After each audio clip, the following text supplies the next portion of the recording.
nom c'est Mastaki Dela. Je suis de formation juriste. Je suis juriste de formation, j'ai travaillé plus de 15 ans dans mon domaine de droit. Et j'ai étudié en Belgique, dans une université néerlandophone en Belgique. J'étais marié. Okay. J'étais marié et puis après, bon, je suis rentré du travail. Je suis rentré du travail, je suis arrivé à la maison, ma femme était partie. Oh là là là là là là, sans raison. Là, ça devient sensationnel. Les gens ne se comprennent pas au niveau de la gestion financière. Je ne sais pas si tu as comme une idée aussi par rapport à ça. Oui, mais regarde, ça, c'est un point très important parce que souvent, on n'a pas appris à la gestion financière au niveau familial. De la même façon, quand on parle de la gestion familiale, combien est-ce qu'on veut avoir d'enfants, combien d'enfants on veut avoir, ça c'est des choses qu'on, en tant qu'Africain, la plupart des gens ne parlent pas de ça avant d'être ensemble. Okay. Donc moi j'ai juste une petite parenthèse, je connais un couple de Canadiens blancs.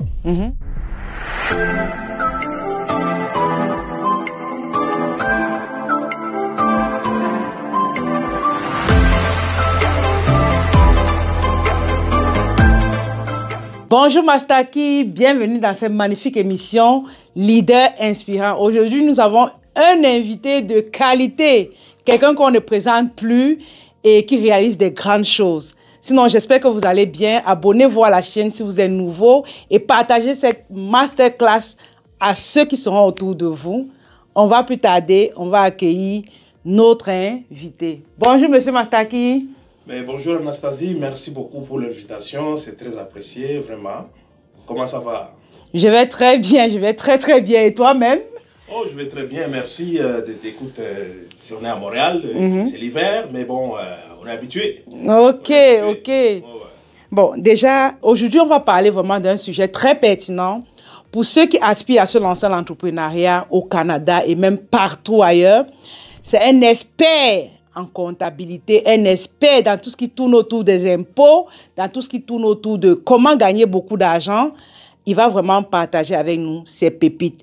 C'est quelqu'un qui a fait 35 ans au Canada. Est-ce que vous pouvez imaginer un peu l'expérience qu'il peut avoir et qu'il peut partager avec nous? Donc, reste connecté jusqu'à la fin. On va faire plusieurs chemins ensemble. S'il vous plaît, si tu veux vraiment aller loin et réussir sans faire trop d'efforts, tu dois regarder cette masterclass. J'appelle ça une masterclass parce que, évidemment, c'est le cas. Déjà, pour toi qui es nouvelle sur la chaîne, moi, je suis Anastasie Kadi. C'est moi qui détiens cette chaîne. Je suis là pour vous aider à vous lancer dans les affaires et à réussir. Déjà, n'oublie pas de prendre ton ticket pour le sprint. D'accord? On va plus tarder. Notre invité va se présenter. Il va dire qui il est. Et voilà, on va continuer. Merci beaucoup. Merci Anastasie. Mais merci. Une chose, oui, ça fait 35 ans que je suis en Occident. Okay. Ça veut dire que j'ai passé 20 ans en Europe. Donc, 20 ans en Europe, ça fait 16 ans bientôt au Canada. Oh. Donc, du coup, je parle aussi du Nord. Je parle de l'Europe, je parle aussi de l'Amérique du Nord. Voilà pourquoi je suis plus... Lorsque j'ai dit ici que tu veux réussir l'entrepreneuriat partout ailleurs, c'est vraiment le cas.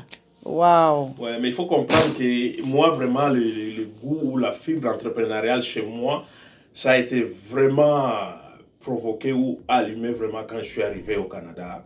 C'est vraiment ici. Parce que l'Europe, j'ai vécu là-bas très longtemps, bien sûr, mais la mentalité n'est pas la même. Je ne dis pas qu'il n'y a pas d'entrepreneurs et des immigrants entrepreneurs en Europe, mais c'est juste que ici, il y a un climat qui favorise vraiment l'entrepreneuriat des communautés noires au Canada, des communautés des immigrants au Canada. Et moi, c'est vraiment ici. Personnellement, je suis, donc mon nom c'est Mastaki Dela. Je suis de formation juriste.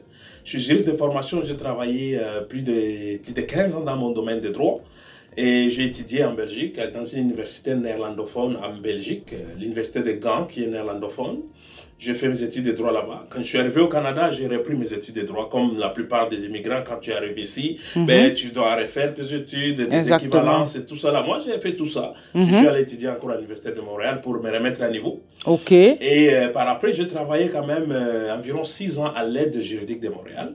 Wow. Par après, je me suis dit non, écoute là. Donc, j'ai regardé, je dis non. Ici, je ne peux pas passer mon temps en train d'accumuler, de magasiner des diplômes, un master ici, une maîtrise là-bas, un master ici, un doctorat là-bas. Je dis non, ça, ce n'est pas la bonne façon de faire. Parce que en tout cas, tu vas nous dire par la suite quelle sera la bonne manière de faire pour ne pas être seulement là à faire des diplômes, à travailler pour les gens. Tu vas nous expliquer comment est-ce que toi, tu as procédé. Maintenant, avant d'aller plus loin, tu vas tout nous dire, bien sûr. Déjà, c'est vrai, nous sommes au Canada. C'est un pays où on rencontre plusieurs pays différents. Déjà, toi, tu es de quelle nationalité, pour être plus clair? Oui, hein, écoute, j'ai magasiné aussi des nationalités en passant. Donc, d'origine congolaise, la RDC, Congo-Kinshasa. J'ai grandi au Congo, bien sûr. J'ai quitté là-bas, je suis arrivé en Europe, j'avais 17 ans. Ok. À l'époque, là. Donc, du coup, les gens qui sont très forts en mathématiques, ils vont déjà détecter quel âge j'ai. Mais en réalité, donc, et puis là, c'est comme ça que après, j'ai acquis la nationalité belge. Ok. Donc, présentement, j'ai un passeport belge. Okay. Ça fait 16 ans que je suis au Canada. Donc là, je suis en train de faire les démarches pour avoir la citoyenneté canadienne. C'est par opportunisme. Ouais, et puis j'aime le Canada aussi, bien sûr. Mais c'est par opportunisme parce que quand tu es dans les affaires, ça prend un peu plus de 1 ou 2 passeports. Moi, j'ai compris ça. N'est-ce pas? Elon Musk... Pour les gens qui ne le savent pas, l'homme le plus riche de la planète, Elon Musk, le propriétaire de SpaceX, des propriétaires de X, les propriétaires de tout, de Tesla, ben, il est sud-africain, il est né en Afrique du Sud, à Pretoria. Il est américain, il est canadien. Et j'imagine qu'il a tous ces passeports-là parce qu'il arrête. Il se déplace beaucoup. Il se déplace beaucoup, mais il s'en mêle aussi de toutes sortes. Il se mêle de la politique américaine, il se mêle de la politique canadienne, il se mêle aussi de la politique sud-africaine. Wow. Ok, donc écoute, ça c'est les affaires, tu peux pas t'es limité avec un passeport. Donc, c'est important aussi que nos gouvernements comprennent ça. Ok, je comprends. Donc, juste pour dire quoi? Juste pour dire que si une personne a la possibilité de prendre plusieurs passeports, qu'il aille prendre des passeports, c'est ça? C'est ce que tu veux dire? Il doit remplir les conditions.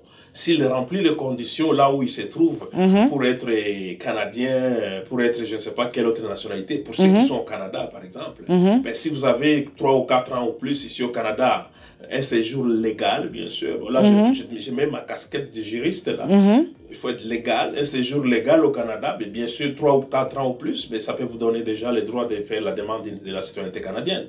Et tu recommandes à quelqu'un de prendre cette nationalité-là de façon obligatoire ou c'est un choix? Et c'est toujours un choix. On ne peut pas obliger quelqu'un de... Il y en a des gens, moi j'ai rencontré par exemple des Congolais qui disent non, moi c'est le Congo et rien d'autre. J'ai vu ce genre de personnes-là s'accrocher à leur citoyenneté d'origine.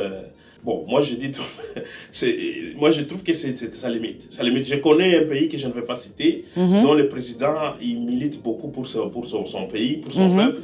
Et lui, là, il encourage ses citoyens de prendre des passeports de plusieurs pays. Il encourage. Il encourage. J'ai vu des citoyens de ces pays-là, dont je ne vais pas citer le nom, pour plusieurs raisons, qui ont 3, 4, 5 passeports. Même. Et c'est le pays qui encourage cela? C'est le pays même qui encourage, oui. Waouh! Et mais selon toi, quel est l'avantage à encourager des personnes à avoir plusieurs passeports? Mais pour les affaires, le business, les affaires, les voyages, faciliter les affaires, les voyages. Tu n'as pas tout le temps à demander des visas à gauche, à droite. Parce que, je te donne un exemple, moi j'ai un passeport belge, je suis citoyen belge, je parle la langue officielle de la Belgique couramment, le français et le néerlandais.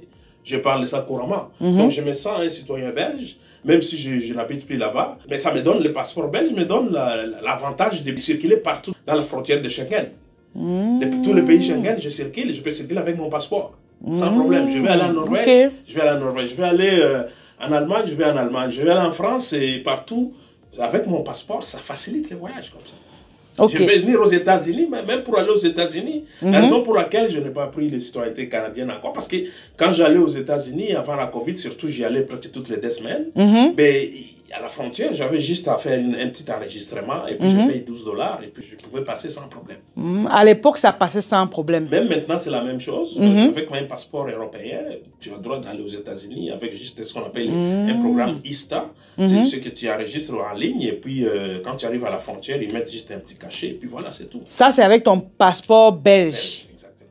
Oh, donc tu peux quitter du Canada avec ton passeport belge pour les États-Unis facilement? Oui, facilement.